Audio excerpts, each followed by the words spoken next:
of the beat. It's crazy burden of the beat. Burden of the beat drives me crazy. Burden of the beat.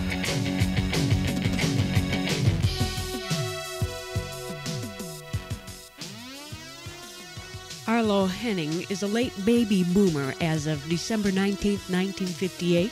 He's a songwriter, guitarist, musician, and writer. His first book of poetry, Tomorrow Never Answers, was written in 1983. He was a 5-year veteran of music with Vitamin Q.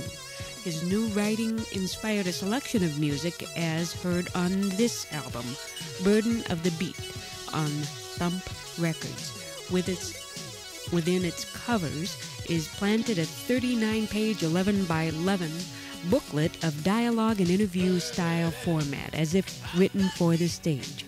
It is entitled The Eyelid Movie.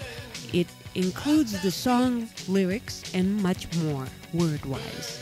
The double album set is published by Arlo Hennings, and here is Jackie O with a few words shared with Mr.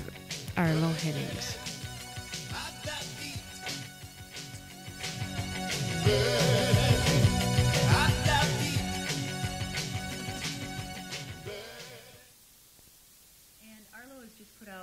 A double album called Burden of the Beat, and it also comes with a book, which is really unusual. Why don't you tell me about the music, Arlo? What is that like? Well, to jump back to the book first. Okay. The book is actually technically a musical novella, which doubles as a rock movie screenplay. And the book actually came first of this project, which started out being a book of poetry, my second book of poetry, the first one being Tomorrow Never Answers. And it just kind of evolved organically into like a musical play, because my interest has always lied in the camera, and it was a challenge to actually write something for the camera. Not that I advocate MTV rock videos or anything, but something a little more serious and a little more involved. So first came the book, and then That's right. The music came after the book, but all of it is with a theme that there's going to be a video to go with it. Or a movie. Or a movie. Or actually performed live on the stage. It's multi-directional that way, and I did that on purpose. Mm-hmm. For instance, The Burden of the Beat, 10 years ago they might have called it a rock opera, but I purposely stayed away from that, and I call it an eyelid movie.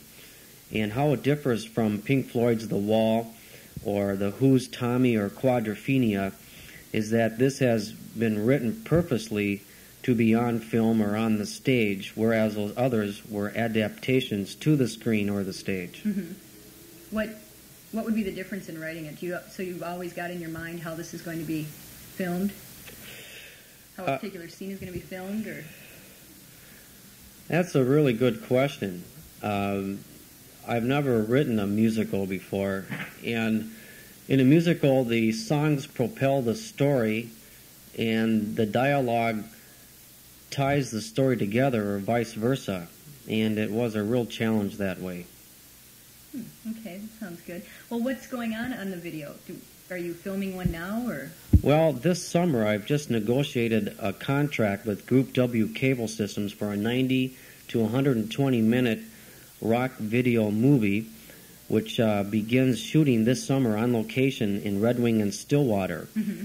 And from there, Group W will hold a world debut of the rock movie video at the Hollywood Theater in North Minneapolis before they begin national distribution to the rest of their national cable network. Oh, that's great. That sounds like quite a coup. Definitely. It's been slated to take at least 6 months to complete. Do you have it all cast? Oh, yes, definitely. All that's, it's been storyboarded and cast. Oh, that's great. So how does the music tie in with this, then? The music on the album. It sounds like we're mostly talking about the book. How did the album evolve? Well, like I was saying earlier, that the songs propel the story through lyrical content, versus just open dialogue. A lot of pop writers, it's hard to tell a story in 3 minutes when you listen to pop radio. A sign of a good lyricist can tell a whole story in 3 minutes, for instance, like Bob Dylan used to do.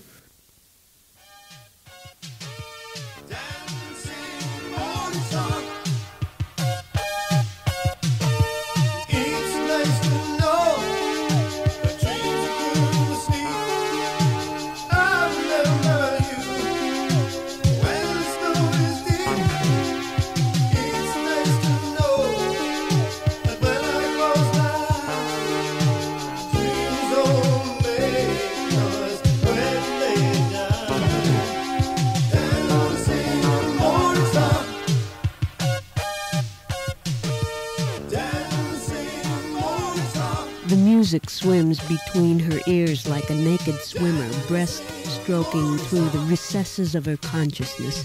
She feels elated by the shower of sparks that burst from the radiant keys, filling her waiting vessel with a melodic can opener, which removes the lid of her being. Morning Star, putting her arm around me. That's the most beautiful song I've ever heard.